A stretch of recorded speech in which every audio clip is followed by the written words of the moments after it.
twatekereje ko ari igicuri cyamwishe kuko nicyo twari tuzi. The first time they announced Gogo dead, we thought it was epilepsy. No kwa muganga aho ngaho bari mbo harugiye kwa muganga bakora estimation ariko batapimye umuntu bakanaliza ibimenyetso ngo uno muntu yishwe wenda no kubura oxygene, nibyo bari badutangarije imbere ariko nta kizami cyari gikozwe na machine. The doctors estimated that Gogo could have died of epilepsy as a result of respiratory aspiration. Ariko rero tugeze ku yindi minsi yakurikiye twamujyanye mu Lago Hospital gushaka icyamwishe. The next day we decided to take Gogo's body to Mulago for postmortem examination. Hari abantu bari batangiye gutangaza ko Gogo yishwe n'igicuri n'uburozi n'ibindi bituma noneho nza kuvuga ati hoya dusanzwe tuzi ko nyine yakirwaraga none reka tubibabwire ariko sicyo cyamwishe. Ubu rero muri iki kiganiro turaza kuvugiramo n'ikishe Gogo. Tumujyanyeyo rero icyamwishe twaratangaye icyo twakekaga dusanga sicyo. So when we got a postmortem report, we found out that what we thought of that killed Gogo wasn't the right cause. Ahubwo tugiye kureba dokima impapuro baduhaye zavuye mu byuma batubwira ko Gogo yishwe n'ibihaha n'indwara yo kurwara ibihaha. Twaratekereje Mana ko Gogo ari bwo yaratangiye kujya yakora ari kugeza ubutumwa bwiza kuri niki gitumye umujyana hakiri kare. We started asking ourselves why at this time when Gogo has just started to shine. Twebwe babitwereka ubwa mbere ko apfuye twambere rero ndabanza mvuguruza ayo makuru. Gogo ruriyoze ava mu Rwanda n'umuryango wa muduhaye. Donc tujya Uganda kuririmba muri icyo giterane n'umuryango wabiteyeho kashi rwose ati turamubahaye kuko ntaje na kimwe twigeze tujyana Gogo mu murimo w'Imana cyangwa ibindi bintu tudasabye uburenganzira bw'umuryango we. N'ubundi tujya guhaguruka tujya muri urugendo rwo muri Uganda ntabwo twamwibye. Twaragiye ati tubwira umuryango dufite urugendo rw'ivugabutumwa mu gihugu cya Uganda turaza gukenera Gogo tuzamara nawe iminsi ingana gutya. Umuryango ati muzagira urugendo rwiza. Rero bari bamuduhaye kereka nimba rundi ruhande rw'umuryango cyangwa rw'iyisi umuryango rutari rwo ariko umuryango ni munini kandi iyo twudusabye Gogo ntabwo tumenyesha anko we mubyara bakuru we bashiki we bandi tumenyesha umufite mu nshingano nk'umubyeyi yari yamuduhaye. Bivuze ngo abo twabonye batangaza bariya bavukoze ikiganiro abacatamutse ku Mpanuro TV basobanura byinshi baranagara ababyeyi bavuga wenda bamurera ko ababyeyi bamubyara we bitavye Imana.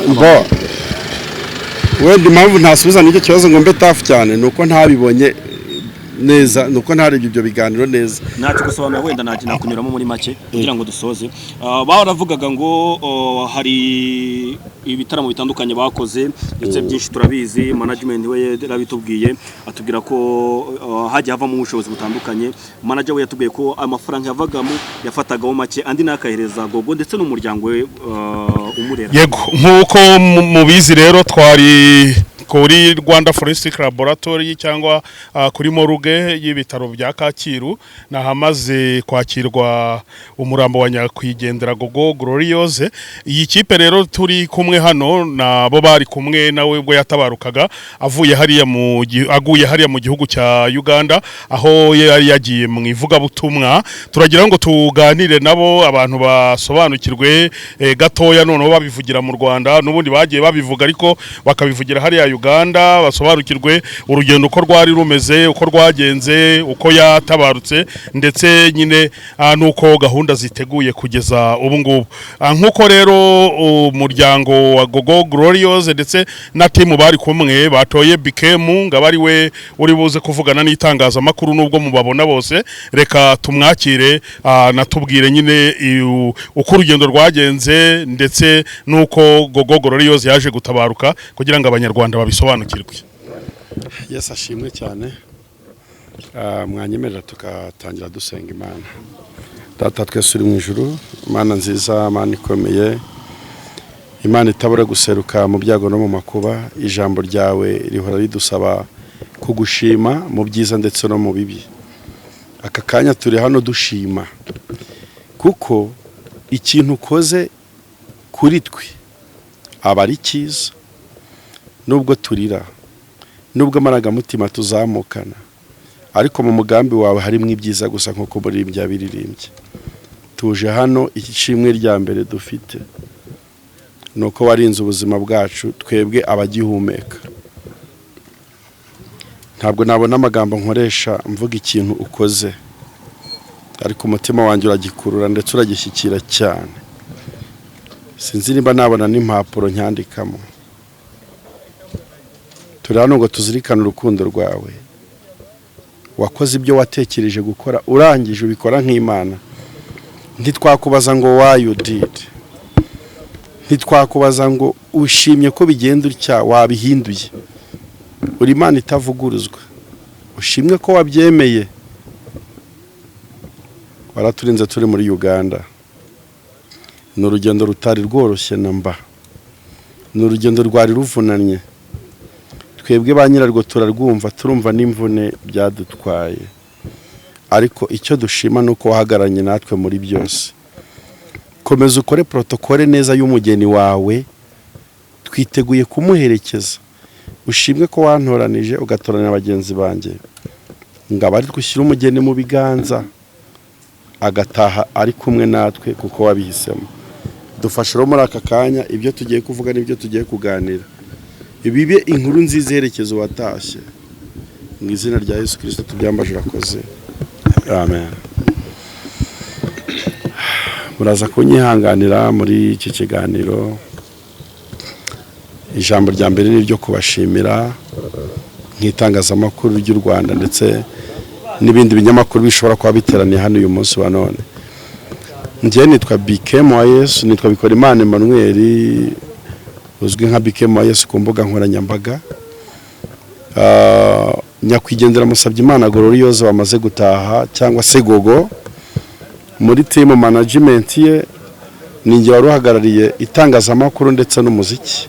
Ariyo mpamvu ari njye ugiye kuvuga cyangwa se gusobanura iby'inkuru yo gutaha kwa Gogo, dore ko byamaze no kwisobanura twabivuze kenshi. Ahubwo nyine tugiye gupuenta tuvuge Gogo uyu munsi ari he, Gogo azashyingurwa ryari, hehe. Nicyo kintu tugiye kubasha kuvugira imbere y'itangazamakuru. Muri iki kiganiro rero ndi kumwe n'uruhande rwa Uganda, twazanye kugira ngo nakomeze basangiza amakuru kuko Uganda ni igihugu cyatubaye hafi cyane aho umugeni wacu yatahiye. Itangazamakuru rya Uganda ryakoze akazi kenshi cyane. So I want you to interpret what I'm saying because I want to thank Ugandan people. Before we do, present yourself. My name is Fred Muziki Rukundo. I'm based in Kampala, Uganda. I'm a music promoter and I've been working with several artists including Butera Knowless. I'm her representative in Uganda. In the same line is how I came to meet several artists from Rwanda who have been coming for performances and other gigs. So it is in the same way that I met Team Gogo, who is left now. So I'm here with them. Naje mbaherekeje. Yego. Nk'itangazamakuru ryo mu Rwanda twishimiye kwakira itangazamakuru rya Uganda rihagarariwe na Fred muri aka kanya. Fred ni karibu mu Rwanda. We are here to welcome Fred. You are most welcome from Ugandan side. Uyu Fred yatubaye hafi muri Uganda. Fred has been with us in Uganda hakimara kumenyekana inkuru yo gutaha kwa Gogo. After the sudden news of Gogo. Uyu Fred ni promoter w'abahanzi benshi bamaze kumuca imbere barimo na Butera Knowless. Fred is one of the promoters that have worked with artists including Knowless. Ibitaramo byinshi byo muri Uganda niwe ubikordona. Rero natwe yaraturebye nka team Gogo adushyira mu maboko yaradufasha. Fred is a promoter that I managed to be with them at the same time with Bruno K. N'abandi banyamakuru muri Uganda badufashije ntavuza amazina, Imana ibahumugisha. and other artists. He has not mentioned the names. May God bless you. Ibi tubivugiye ku butaka bw'u Rwanda kugira ngo nabo turekonese umusanzu wabo baradufashije cyane. I'm talking this on the land of Rwanda, and we want to thank you so much, people of Uganda. Reka nze ku nkuru ya Gogo. This is the story of Gogo. Gogo Ruriyoze ni umuririmbyi waririmbaga indirimbo zo kurabya no guhimbaza Imana. Gogo Glorious has been an artist who has been praising God. Umuririmbyi ukomoka mu karere ka Rwamagana mu murenge wa Fumbwe. A musician from Rwamagana at a place called Mubumbwe. Fumbwe. Gogo Ruriyoze ntabwo yari umuririmbyi gusa, yari na doctor. Niko nge mwita. Gogo has not been just a musician, but I may call her a doctor. Kubera iki mwita doctor?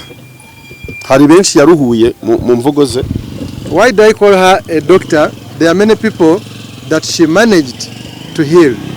Hari benshi ahari yarinze kwiyahura. Sorry? Hari benshi yarinze gufata ibyemezo bibi ku buzima bwabo. There are many people that almost wanted to commit suicide. Hari benshi Gogo yatumye bagira icyizere ko nta hantu kure Imana itakura umuntu, nta nandi kure Imana itageza umuntu. There are several people that Gogo gave hope of life. Ndatangazwa n'ijambo rikomeye Gogo yambwiye haburi cyumweru ngapfe. There is a word Gogo told me a week before her passing. Naramubajije ngo Gogo ni ikihe gitangaza ushima Imana ku buzima bwawe yaba yaragukoreye? I asked Gogo, what kind of miracle did God do for you? Yaransubije ngo namaze gusobanukirwa ko Imana itarobanura ku butoni, kandi ko nta hantu kuri Imana itavana umuntu, nta n'ahandi kuri itamujyana. That God is a fair God. Kurabanura mu gitamute. Katonda tayawula. Let me speak it in Kiganda. It's okay, kale. Iryo somo Gogo araridusigiye. Gogo has given us a lesson. Dore inkuru ya Gogo rero y'ukuntu yatashye. This is the story of how Gogo died. Ndashaka gusobanura iki kintu imbere y'itangazamakuru kuko nabonye hari abari kugisobanura mu buryo butari bwo kandi ari umuntu wacu twariho ataha.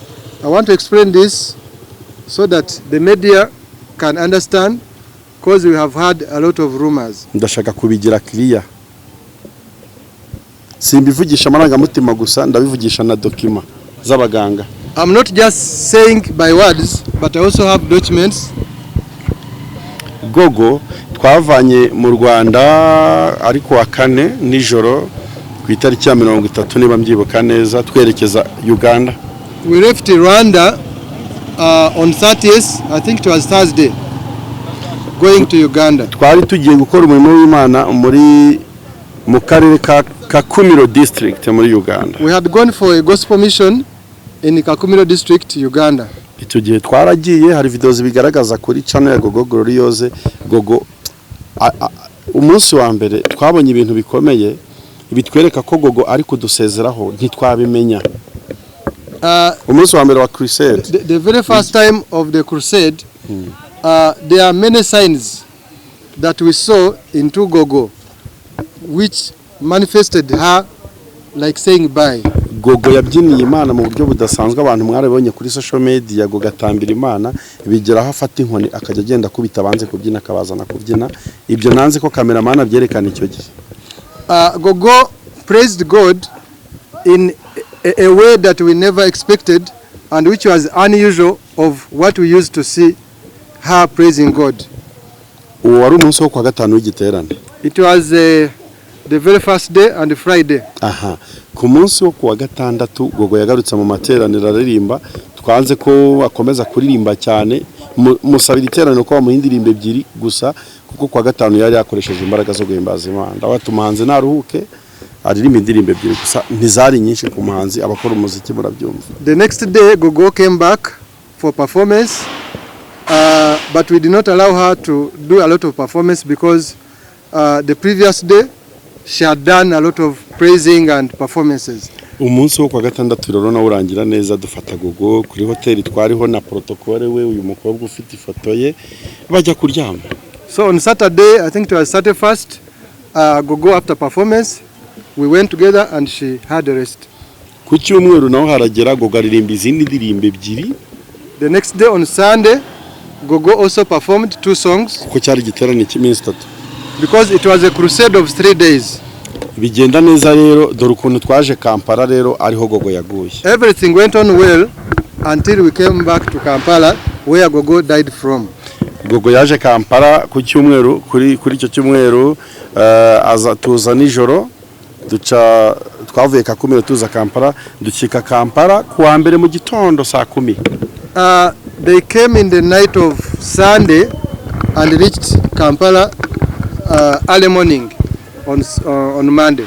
Tugeze Kampala tujya gushaka aho tugomba kuryama birumvikana. After reaching Kampala we had to look for where we can rest from. Ni ibintu bitana tworoheye nabyo kubera amasaha twari tuziye no kutamenyera igihugu neza. Getting accommodation that time it wasn't easy because we were not used to the country. Aho twajyaga henshi baratubwira ati nta place hari. Wherever we could reach it was full. Ariko birangira tubonye aho turyama. Until we got where to sleep. Kuri uwo munsi wo kuwa mbere nimugoroba that same Monday evening Gogo yatangiye kugaragaza ibimenyetso by'uburwayi. Gogo started showing signs of illness. Ariko ntibyadukanze cyane kuko ni ibimenyetso by'uburwayi yarasanganywe. But it wasn't a shock to us because it was the usual way of her illness. Yari afite ubumuga bana nabwo hari n'ikarita ya leta bigaragaza. She had a disability and there is a card from the government that shows her disability. Yajya fatwa tukavuga ngo ni bya bindi murabizi nk'abantu barwara igicuri hari ukuntu igicuri gifata umuntu mu minota 2 akababaye muzima mu kanya kikongera gutyo akaba yabaho ubuzima gutyo kuko hari iriya ndwara itagivurwa ngo ikire nubwo hari n'abayikize ariko we ntiyabonetse mu bayikize icyo gihe. People who know how epilepsy attacks you know very well that can attack you for like 2 minutes 3 minutes and you get well, and there is no known medication for epilepsy, so she would get well.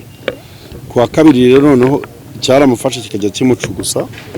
So then the following day on Tuesday the kind of epilepsy attacked her and very strong. Nabyo tubona ntibirinze n'ubundi kubyo dusanzwe tubona kuko twe twagendanaga nawe twajyaga tubona byinshi bitandukanye ku by'uburwayi bwe wenda kamera zitabashaga kubona. But still it was the usual way because we are used to that kind of illness, the epilepsy, and we were not shocked she would get well. Ndiye gisikiza no ku bantu babonye ikiganiro cyanjye nakoze kuri Yago TV show. I remember those who watched the Yago TV show. Hari jambo mutakiriye neza ko rivuga ngo inyuma y'irido hari ibintu mutabonaga ku burwayi bwa Gogo.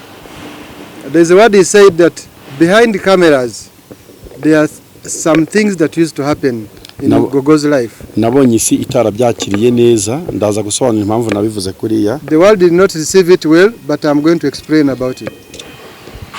Ngo Gogo yararwaye indwara twe twari tuziranye nka team. Gogo had an illness that every one of us in the team knew about it. N'abantu bake bari babizi. Very few people knew about it. Ntabwo twigeze twishimira rero ko abantu bamenye ibyo bintu kandi bitavuga ubutumwa ntacyo bivuze kwivuga ubutumwa. We did not find it necessary to inform the public about her illness. Twakomeje kubihisha. We kept it a secret because it was not necessary. Niki cyatumye mvuga gutyo ngo byari biri nyuma y'irido kubera ko hari abantu bari batangiye gutangaza ko Gogo yishwe n'igicuri n'uburozi n'ibindi bituma noneho nza kuvuga ati hoya dusanzwe tuzi ko nyine yakirwaraga none reka tubibabwire ariko sicyo cyamwishe. Ubu rero muri iki kiganiro turaza kuvugiramo n'ikishe Gogo. In this conversation we shall talk about what exactly killed Gogo, though the first information was about the epilepsy. Ubwo rero abantu babonye cyangwa se bakuri iki kiganiro bakanyumva nabi kuri Yago TV show nsabye imbabazi kuko singiyeho gukomeretsa wagiye kandi yari donc kuri nge yari mushiki wanjye yari umukobwa wanjye yari doctor kubera ukuntu yamfashaga mu buryo bwose namwe mudukurikiye murabizi Gogo yaduhaye ibyishimo. Singiyewe rero warguhindukira ngo nkoreshe imvugo zidakwiye kuri Gogo cyangwa ngo kumukomeretsa bingana no kwikomeretsa. So I ask for forgiveness in case I hurt anyone during my interviews, especially on Yago TV. He's sorry. N'indi mvugo yose naba narakoresheje ku ma social media ikagira uyikomeretsa nyisabiye imbabazi, hari n'ibyo twaterwaga n'amarangamutima yo kubura umuntu. Or any other communication that I could have made that hurt any one of you, I'm sorry about it, but the condition I was in wasn't favorable. Dore umunsi Gogo yapfuyeho n'icyo yazize. Gogo yapfuye muri icyo cyumweru kwa gatatu. This is what killed Gogo. She died that week on Wednesday, this week. Kwa gatatu ibyo bintu bimufata byakomeje kumufata bikamucugusa, none tubona biri kuba buri kanya tugira ubwoba. On Wednesday 3rd of September, Gogo experienced an illness that could make her shake a lot. Twigira inama bigeze mu masaha ya saa moya z'umugoroba twango reka tujyane umuntu kwa muganga tutamugumisha hano bikaba ibibazo kandi abaganga badufasha. Until it reached 7 p.m. when we decided to take Gogo to the hospital for medication. Tumujyana ku bitaro bya Chengera Doctors. What is the name again? We went to, it is called the Chengera Doctors Medical Center. Yeah, nibyo bitaro twamujyanyeho. Tugeze ku bitaro ntabwo byafashe n'isaha rwose kugira ngo Gogo ave mu mubiri. When we took Gogo to the hospital, it didn't even reach an hour that Gogo was pronounced dead. Ibitaro biduha amakuru ko Gogo wacu yamaze kwitaba Imana ku wa gatatu saa 3:30 z'umugoroba. The hospital authorities announced to us that Gogo is dead. Birumvikana n'inkuru ibabaje kandi iteye agahinda. Cha kunyora nnyo. It's so heartbreaking. Iyo nkuru twarayakiriye ariko mu matwi yacu twumvise ari nk'injerere ziri gucura. We had the news but we couldn't believe whether it is really true. Twaratekereje Mana ko Gogo aribwo yaratangiye kujya yakora ari kugeza ubutumwa bwiza kure niki gitumye umujyana hakiri kare. We started asking ourselves why at this time when Gogo has just started to shine. Twebwe babitwereka ubwa mbere ko apfuye twatekereje ko ari igicuri cyamwishe kuko nicyo twari tuzi. The first time they announced Gogo dead, we thought it was eclipse. No kwa muganga aho ngaho bari harugiye kwa muganga bakora estimation ariko batapimye umuntu bakanariza ibimenyetso ngo uno muntu yishwe wenda no kubura oxygene, nibyo bari badutangarije imbere ariko nta kizami cyari gikozwe na machine. The doctors estimated that Gogo could have died of epilepsy as a result of respiratory aspiration.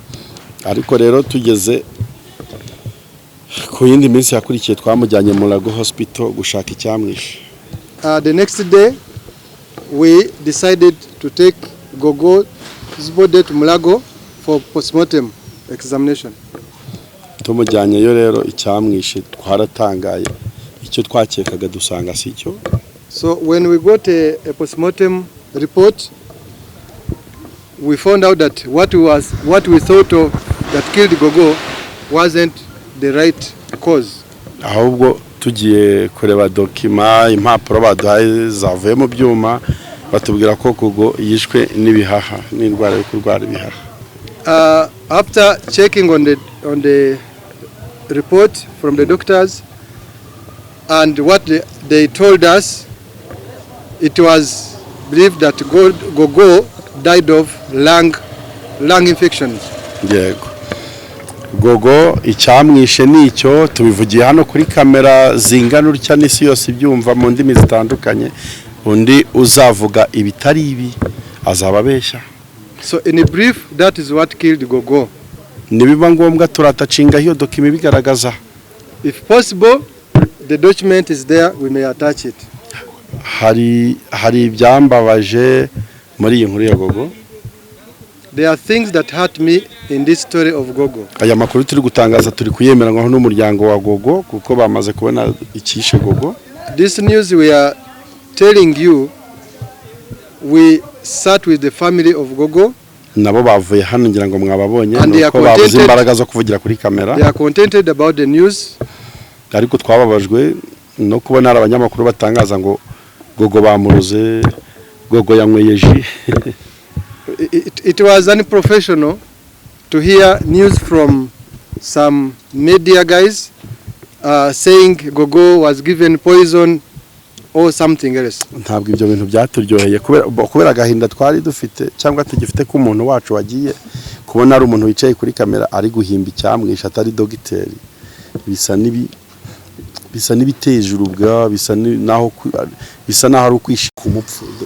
Sinzi nyine ibyo byarankomerekeje. It's not good to spread fake news before receiving an official report from the doctors. It's like he wanted maybe to benefit from the dead. Umunyamakuru akoze iyo nkuru rwose akwiye kwikosora. Whoever did that, you did wrong. Kuko yakomerekeje umuryango wa Gogo natwe cyane.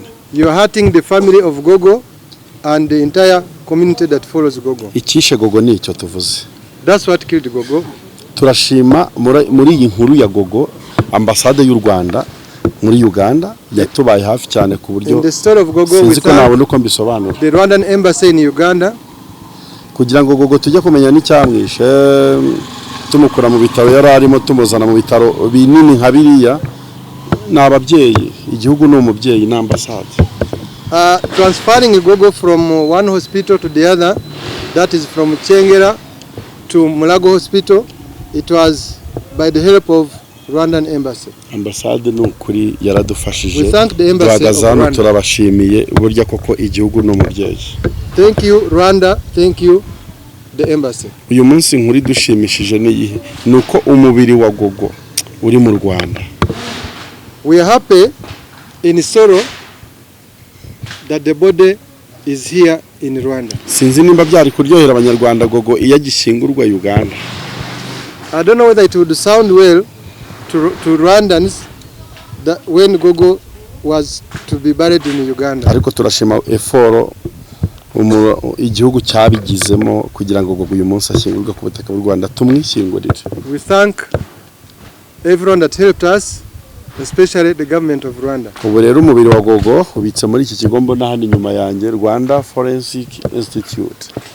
So the body of Gogo has been kept here at the Rwanda Forensic Institute. Turi Kacyiru rero Gogo yageze mu Rwanda. That is Kacyiru in Kigali, Rwanda. Sinzi ibijyanye no kumuherekeza bwa nyuma biteganijwe gute bizaba rya. Reka tuvuge ku kijyanye no guherekeza Gogo na challenges. Gogo Ruriyoze ni umuntu w'abantu benshi cyane. Umuntu uzwi n'abantu benshi cyane. Gogo is a popular person. Dukeneye kwiga no gukora protocole ye neza kugira ngo aherekezwe mu cyubahiro kimukwiye Imana amuhaye. We need to have time and arrange Gogo's burial. Kubera ko twari turi muri Uganda twatekerezaga ibintu byinshi cyane. Murabizi ko umuryango Gogo afite mbisubiremo nitwe n'aba bantu n'aba banyamakuru n'abantu bari kureba iki kiganiro ni natwe nka timu y'aba bantu Imana yari yaratoranije niwe muryango Gogo afite mugari tubanze tubitangaza.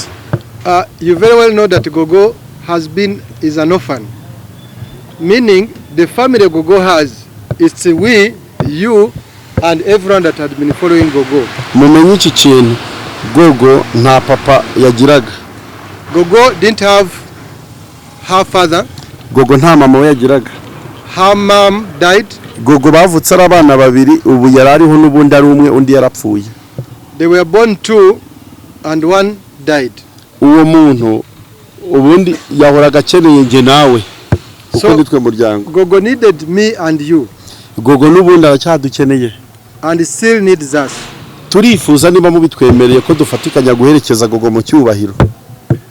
We request that you join us to send Gogo in a decent way. Tubashije kurwana no kugira ngo Gogo ave muri Uganda mu buryo butari butworoheye.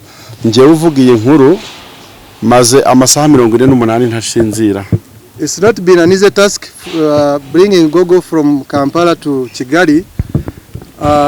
Personally, he has not slept for over 48 hours. Ndumva muri iyo minsi narariyemo rimwe. In those hours, maybe he had one meal. atari uko mbuze ibiryo, not because he could not afford, ahubwo ndwana no kugira ngo Gogo agere mu Rwanda. but he was busy finding ways of bringing Gogo's body here. Mu mpera Imana icyubahiro ko ibyo bintu bishobotse, ndumva umutima wanjye usa n'uruhutse. So we thank God. Please help us thank God for bringing Gogo back to Rwanda. Dore ikigiye gukurikiraho, twamaze kumvikana n'umuryango wa Gogo ko agomba gushyingurwa ku wa mbere. This is what follows next. Gogo azashyingurwa ku wa mbere, azashyingurwa i Rwamagana, aho aturuka birumvikana. Gogo's burial will take place on Monday. That will be 8th. Murabizi ko Gogo yari umukristo mu itorero rya Anglican Church. Gogo has been in an Anglican church. Ariko mu cyaro, si mu cyaro gusa, n'ahandi hari insengero nyinshi zafunzwe. Turi gutekereza ko uburyo bwo kumusezeraho mu rusengero pastor ashobora kuzamusanga mu rugo. There are some churches that were closed. We may find it possible for the pastor to pray for Gogo's body at their home. Kuri icyo ngicyo cyo kumuherekeza no kumusezeraho, amakuru arakomeza agende atangazwa. Tuzajya tuba abanyamakuru abangaba turi kumwe babinyuze mu communities yayo, ubwo ni hagati y'iri joro ndetse n'ejo hagize amakuru make azaboneka tuzababwira. Any new updates we shall be informing you. That is between today and tomorrow before the burial. Abantu bari kutureba iki kiganiro ngira ngo tugikoza ari kuwa gatandatu, ntacyo bitwaye umuryango mugari wa Gogo. Mushimye ko dukora igitaramo kinini ejo ku Kibura ni Kigali cyo gusezeraho Gogo.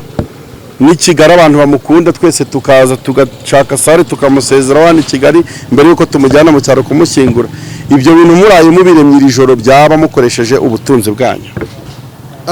His wish, if possible, we could converge here in Kigali and celebrate Gogo's life. Ushobora kutureba rwose uri n'umutera nkunguru umwe gusa ukavuga ati iyo projet yera ntagatifu ndayiguze, nimutegurire Gogo igitaramo kinini, kuko ni ibintu bihenze no mpamvu turi kwiyambaza abantu, kuko ibyo tumaze gukora, ibimaze gukoreka ni byinshi, bimaze kujyana imbaraga ku buryo gutekereza ibindi bigiye gukurikira. Turasaba ko abantu badufasha. Any sponsor out there, you can even say I'm taking care of Gogo's celebrations here in Kigali and the next events. Ngira ngo rero munsi y'iki kiganiro, niba nimero twayivugira mu kiganiro simbizi, hari nimero rero abantu bashobora koherezaho inkunga, support yo gufasha Gogo ibaruye n'ubundi ku mazina ya Musabyimana Gloriose, kugira ngo uyu murimo wo kumuherekeza urangire neza, tuzishime. Hari ikibura byinshi cyane dukemo ko abantu badufasha.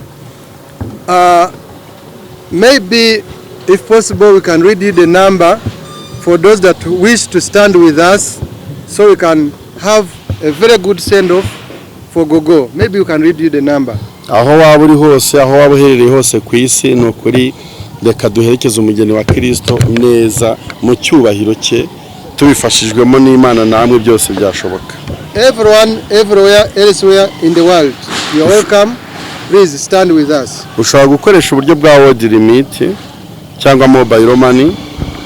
You can use world limit or mobile money from this number +2 guteranyaho 250 mbanje kode y'u Rwanda kugira ngo byakorohera n'uri hanze y'u Rwanda. You can use these numbers, maybe the first read it. Plus guteranya 200 guteranya 250 79 3 8 8 23 cyangwa reka mbivuge gutya 079 3 88 93 29. This is the number in case you want to use mobile money or world remit. +250 793 88 9329, or in other words you can say 0793 88 9329. This is the number in case you wish to stand with Gogo's family. Iyo numero ibaruye ku mazina ya Musabyimana Gloriose. It is in the names of the late Musabyimana Gloriosa. Ni ukuri inkunga yawe uko yaba ingana kose n'ubufasha uzohereza buzakoreshwa icyo bugomba gukoreshwa. Anything, any support, any financial support of any amount is welcome. Numva twarangiza tubashimira. We end by thanking you. Yego. mbere ko dusoza hari benshi byinshi bakeneye kuba wenda twakubaza nk'abanyamakuru turi hano kubera ko benshi bari hano ibitangazamakuru bitandukanye bikeneye kumenya byinshi bagomba gusobanukirwa.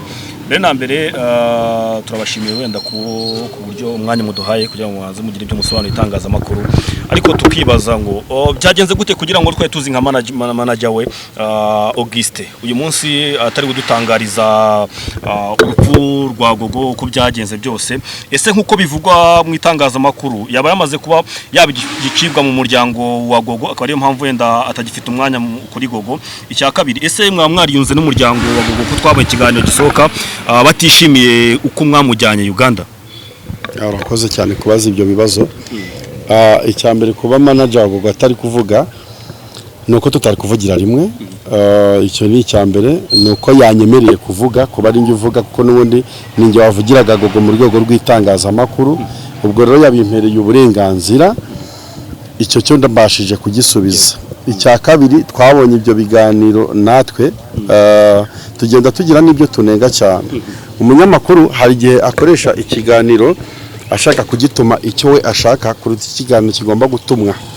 Hari ukuntu umuntu aba afite ikiganiro cyangwa aba afite inkuru akayitegura ku buryo we ayoriyanta kujya kumuzanira icyo ashaka, wenda icyo ashaka kikaba kibi kuri sosiyete, nubwo we bimuhiriye ko interamvugo ye ituma agera ku cyo yashakaga. Iyo uri kuganiriza n'umuntu ubundi wakomeretse, hari urwego rw'ibintu utabugomba kumujyanamo, hari urwego rw'ibibazo utabugomba kumujyanamo. Icya mbere rero ndabanza mvuguruza ayo makuru. Gogo ruriyoze ava mu Rwanda n'umuryango wamuduhaye, donc tujya Uganda kuririmba muri icyo giterane. Ni umuryango wabiteyeho kashi rwose ati turamubahaye, kuko nta na kimwe twigeze tujyana Gogo mu murimo w'Imana cyangwa ibindi bintu tudasabye uburenganzira bw'umuryango we. N'ubundi tujya guhaguruka tujya muri urugendo rwo muri Uganda ntabwo twamwibye. Twaragiye ati tubwira umuryango dufite urugendo rw'ivugabutumwa mu gihugu cya Uganda, turaza gukenera Gogo, tuzamarana nawe iminsi ingana gutya. Umuryango ati muzagira urugendo rwiza. Rero bari bamuduhaye, kereka nimba ari urundi ruhande rw'umuryango cyangwa rw'iyise umuryango rutari rwo, ariko umuryango ni munini. Kandi iyo twudusabye Gogo ntabwo tumenyesha anko we, mubyara, bakuru we, bashiki we, bandi tumenyesha umufite mu nshingano nk'umubyeyi. Yari yamuduhaye. Bivuze ngo abo twabonye batangaza bariya bavukoze ikiganiro cyatamutse ku Mpanuro TV basobanura byinshi, baranagara ababyeyi ba Gogo, wenda bamurera ko ababyeyi bamubyara we bitabye Imana. Wenda impamvu ntasubiza n'icyo kibazo ngo mbe tafu cyane nuko ntabibonye neza, nuko ntarebye ibyo biganiro neza. Ntacyo gusobanura, wenda nakunyuramo muri make kugira ngo dusoze. Baravugaga ngo hari ibitaramo bitandukanye bakoze ndetse byinshi turabizi, management we yarabitubwiye atubwira ko hajya havamo ubushobozi butandukanye. Manager we yatubwiye ko amafaranga yavagamo yafatagaho make andi nakahereza Gogo ndetse n'umuryango we umurera uyu munsi. Ariko twabonye bakurikirana bavuga ngo mu byo bagiye bakora byose, mu bitaramo byose yakoze, yaba ari inyungu zose zavuye mu muziki we, nta n'igiciro na kimwe bigeze babona. Nibyo koko nta n'igiciro na kimwe bigeze bakira bo mu rugo kivuye kuri Gogo. Uburyo bwa management ukuntu bukora, iyo umuntu amanaginga umuhanzi baba bafitanye amasezerano. Kavuga ati inyungu z'umuhanzi nizi, inyungu za manager nizi, uri kumva. Sinzi rero niba ari uruhande rw'umuryango rwaba rwaratangaje ibyo bintu kandi babitse ibimenyetso berekana ko bakoranye na manager neza, ahubwo yaba ari ubuvugizi bwakozwe n'itangazamakuru ritari iry'ukuri rigakwirakwiza inkuru itariyo. Ariko muri management ya Auguste ndetse n'umuryango wa Gogo nta kibazo kugeza ubafitanye na kimwe kijyanye n'icyo. Urakoze rero bikereka tugushimire kuba waduhaye umwanya ukatuganiriza. Imana iguhe umugisha cyane.